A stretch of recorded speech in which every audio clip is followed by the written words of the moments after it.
Au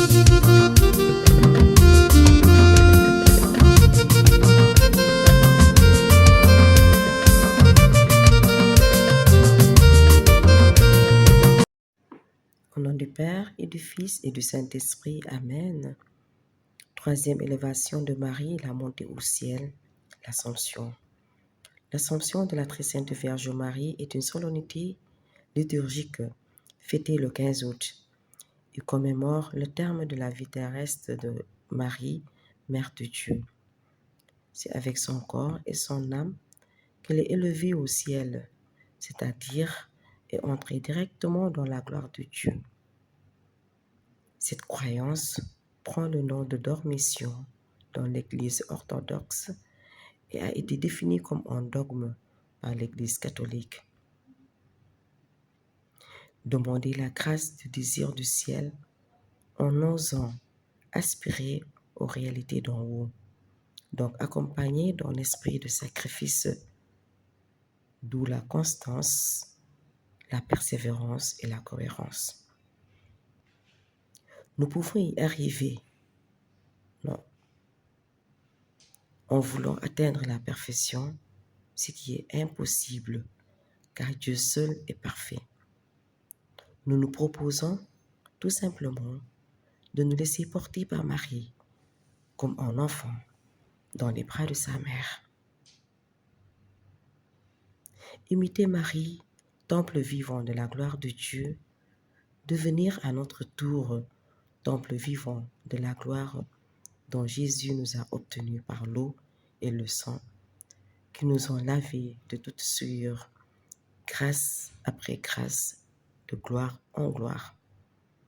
Heureuse, certes, l'âme de la bienheureuse Vierge Marie, habitée par l'Esprit et par son enseignement, elle obéissait toujours et en toutes choses aux ordres du Verbe.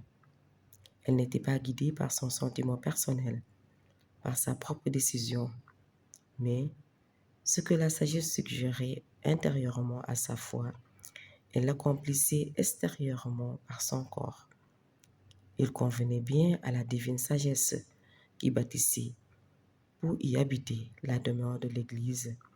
Il lui convenait d'employer Marie, la toute sainte, pour procurer l'observance de la loi, la purification de l'âme, l'idéal de l'immunité et le sacrifice spirituel. Confrontée en elle-même, tout ce qu'elle avait appris pour l'avoir lu, entendu ou vu, comme elle grandissait dans la foi, comme elle progressait en mérite, comme elle était éclairée par la sagesse, comme elle s'enflammait de plus en plus du feu de l'amour. En revivant la révélation des mystères célestes qui lui avaient été proposés, elle était comblée de joie, merveilleusement fécondée par l'Esprit, et elle s'est lancée vers Dieu tout en demeurant dans l'humilité. De tels progrès dans la grâce divine élèvent jusqu'au sommet et transfigurent de gloire en gloire. Imite-la, infidèle, pour te purifier spirituellement et pouvoir te délivrer de la maladie du péché. Entre dans le temple de ton cœur. Dieu y regarde toute affection, plus que notre ouvrage, en tout ce que nous faisons. Aussi, nous pouvons, par le désir de la contemplation, nous jeter en Dieu pour ne penser qu'à lui. Ou bien, nous pouvons chercher notre équilibre par le progrès des vertus et des activités profitables à notre prochain. En tout cela, n'ayons pas d'autre mobile que l'amour de Christ. Voilà quel est le sacrifice spirituel de purification qui est agréable à Dieu. Il ne s'accomplit pas dans un temple matériel, mais dans le temple de notre cœur, où le Christ, Jésus-Christ. Prière.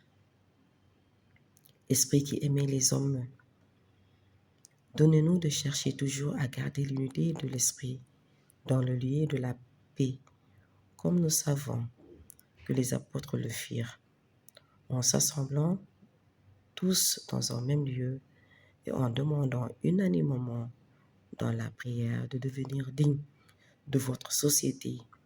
Ils méritèrent de vous recevoir sous une forme visible. Nous vous attendons, nous aussi, et nous implorons avec le désir le plus ardent et la prière la plus pure votre grande bonté. Venez à nous, rompez le joug de notre esclavage et donnez-nous les mérites de la vertu, une fin heureuse et la récompense éternelle au royaume des cieux et à vous dominer triomphalement avec le Père et son Fils unique dans tous les siècles des siècles. Amen. Que le Seigneur, dans son amour infini et dans sa grande miséricorde, nous bénisse au nom du Père et du Fils et du Saint-Esprit. Amen.